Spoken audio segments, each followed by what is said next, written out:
Undeniably, the maritime industry is one of the most lucrative industries in the world as it plays a significant role in the economic development of any country by largely setting the pace for growth. Experiencing other industries, however, in Nigeria, the sector, which is a gold mine, has been fraught with myriads of challenges, inhibiting its growth prospects, driving its diversification agenda of the federal government.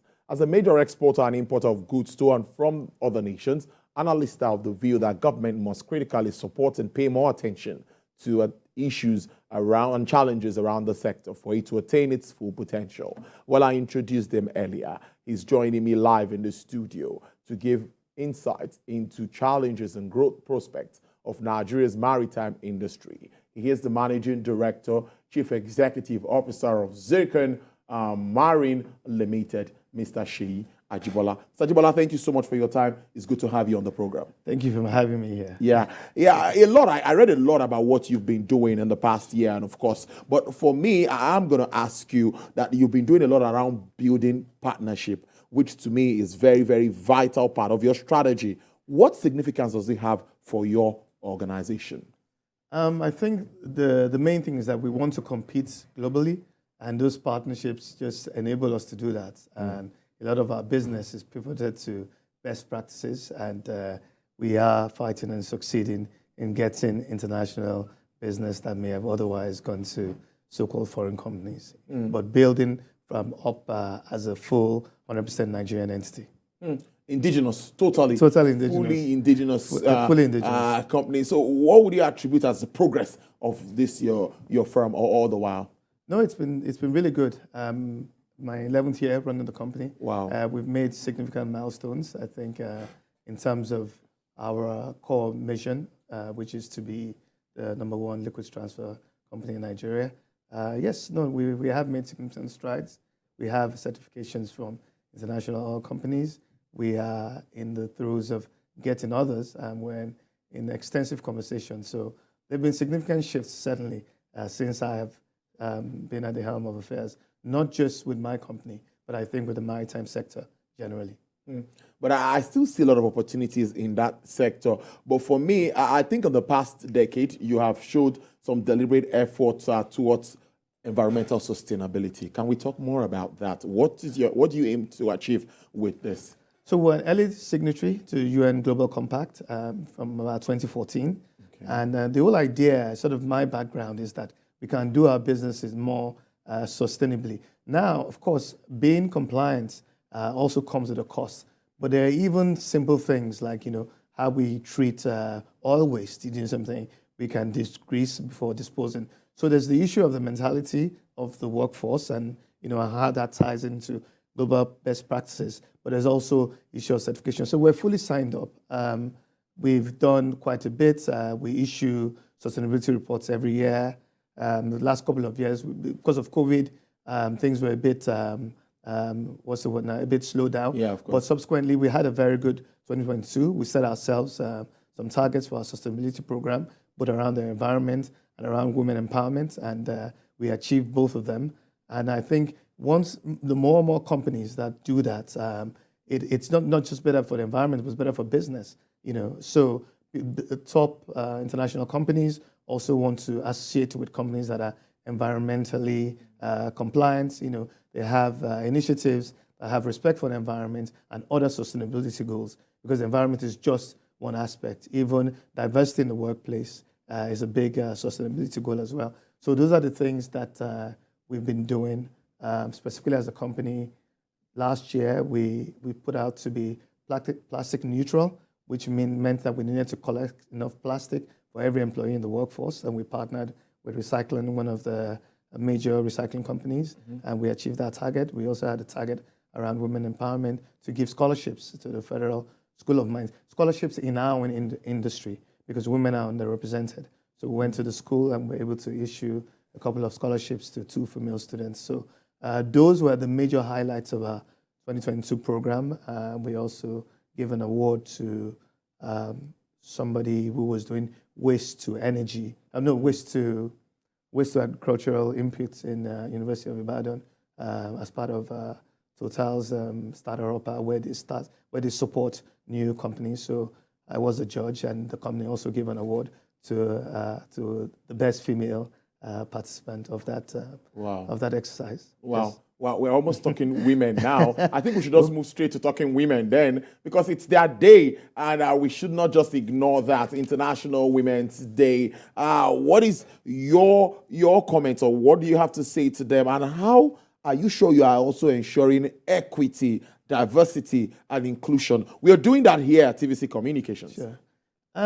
Look, our company has a history. I think 60 to 70% of our workforce is women.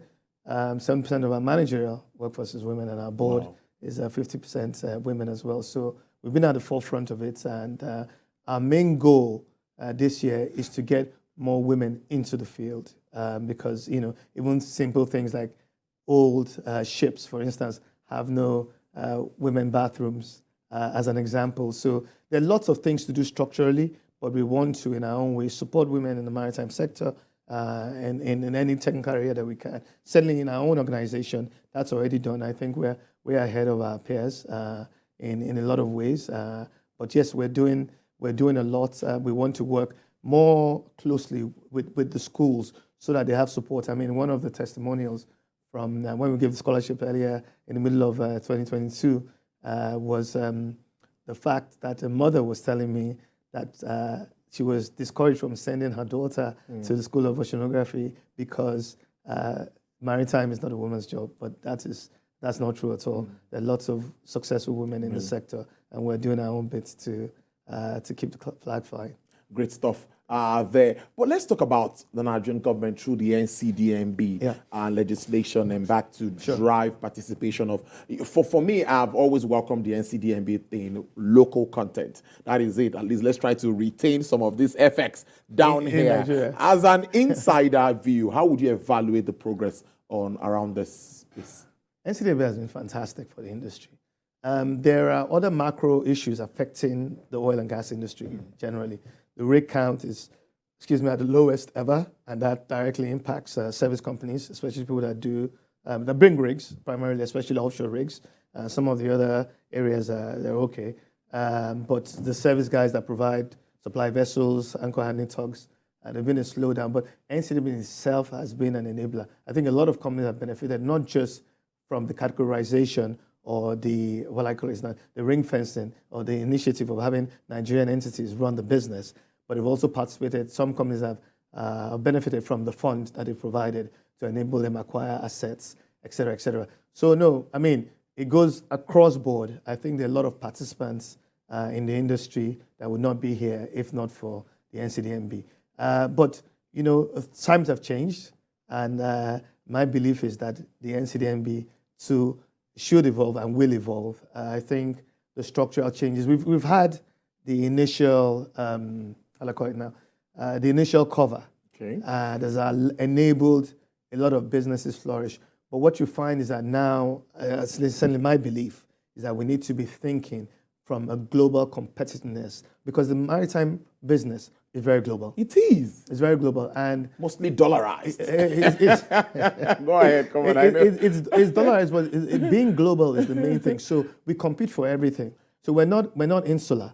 If things are not working in Nigeria, of course, people divert resources to Angola, for instance. Yeah, do you get what I'm saying? We hear about all of that. Good. So for instance, Angola right now is blossoming. There's a lot of upstream activity. There's a lot of offshore drilling and a lot of service There's no oil providers. There. There's no oil theft. They don't require the same security provision that we do in Nigeria. So there are lots of there are a lot of structural things that we have to deal with. But it is competitive. It's competitive ultimately for rates, but it's also competitive for a lot of the ancillary things like dry docking, for instance. We find that on average, Nigeria is probably double or triple the price of Europe. Do you get what I'm saying? Or even some West African countries like Dakar, Senegal.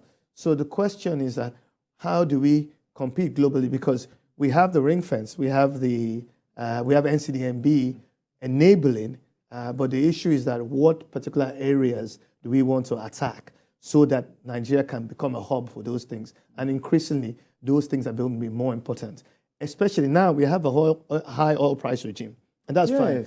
But when things go down to $40, $30 a barrel, and you don't have the same headroom, you don't have the same margins in the business, what do you do? So now you have to be efficient. You have to make sure your rates are competitive.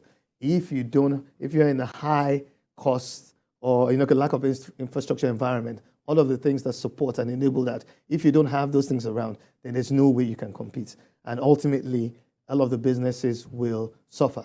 Some of the people that have taken local dollarized loans are dealing with double digits, and sometimes I'm not talking like 10 to 20, I'm talking sometimes even above 20, depending on the kind of debt that they have, and those things are hard to support. Yeah. So there's a lot of things that I believe that they can do 2.0, but is NCDMB benefiting Nigerian participants in the Nigerian maritime sector? The answer is absolutely yes. Okay. And even NPA is doing its own bit as well, but NCNB is really the engine, making sure that they're participating, and some of that wealth creation is staying in the hands of Nigerians. Very importantly now, but staying with indigenous companies, sure. You all have your footholds here now. Government legislation, many talk about legislation and funding most times, but right. What other challenges do you think maritime companies have to grapple with around the African environment, let's say the continent itself? No, like I said, one of the main issues is just high cost of operation. The high cost, right? Lack of infrastructure. You get what I'm saying? So if your dry dock costs are expensive, they're expensive. If your maintenance costs are expensive, they're expensive. If you don't have availability and access to the best technicians in place. And what you find with the maritime sector is that the business is always good at the beginning, because relative, it's like a car. Do you get what I'm saying? When you buy a new car, you ride it, there's no problem. But once you start to service it, et cetera, things start to unravel. Of course, some of the other global dynamics that we're facing presently are things like the war in Ukraine. Yeah. So tankers are 3 or 4 times the price they were 2 years ago. So that's affecting both downstream for a lot of people, depending on the category, whether you're bringing a handy, an MR, Suezmax, whatever it is. Any category of tanker is at least twice the price it was a year and a half ago. It's also affecting the upstream that way. And the purchase price of those things are also affecting the business, because NCDMB says they want to own, that Nigerian companies should own. But if your owning price is 3 or 4 times the price, plus the specific interest rates you're dealing with locally, it just means that the cost, your entry points is just so much more expensive. Yes. Interesting stuff. Now, what do you see for the future of the industry with all of this? Because we need to still project Nigeria one way or the other, a country of more than 200 million people. Yes, there are challenges, but what do you see? What's the future of the maritime industry? Talking about in Nigeria, yes. I just think we need more sophistication. And more sophistication means more specialization. I think we have to pick different areas of the maritime space to specialize in, and that can open. So one of the things, for instance, that I would like them to tweak, for you to participate in NCDMB today, yes, you have to own vessels. I mean, within a certain class, they can give waivers if the vessel is above a certain gross ton. But what I believe is that if they can go back to narrowing into Nigerian participation and ownership of the businesses as opposed to Nigerian asset ownership, then that will allow, I believe immediately the cost will come down. You will still achieve some of the purposes of keeping money in the hands of Nigerians, and then you can then focus on specializing in the other areas that enable that business. Because what's happening now is that because a lot of people have borrowed money to buy assets, and at the same time, especially in the upstream sector, the business has come down. So what you're finding is there's a pressure to pay back. And if you don't have to own those assets, the flexibility to participate will be much higher. And I think ultimately it's much more sustainable. That's my view. Well, almost finally, what key achievements do you intend to solidify in 2023, of course, and beyond? It's just more of the same. I think for us is specialization. We want more certifications. We renewed our ISO 9001. We want to do more ISO. We want more certifications with the business. We want all of the things that enable our business from a technical and operational standpoint. So we're just going to be doing more of the same things. I know it's not a direct answer, but for us, it's just really to keep our heads down and just keep grinding on the work and getting more international business into the company. and we'll keep a tab on you and always have you to speak around the sector whenever issues pop up. It will be my pleasure. All right. I must thank you so much. It's the first time on the show. Mr. Seyi Ajibola is the Managing Director, CEO of Zikran Marine Limited. Correct. Thank you so much for your time. Interesting having you on the show. Thank you very much. All right.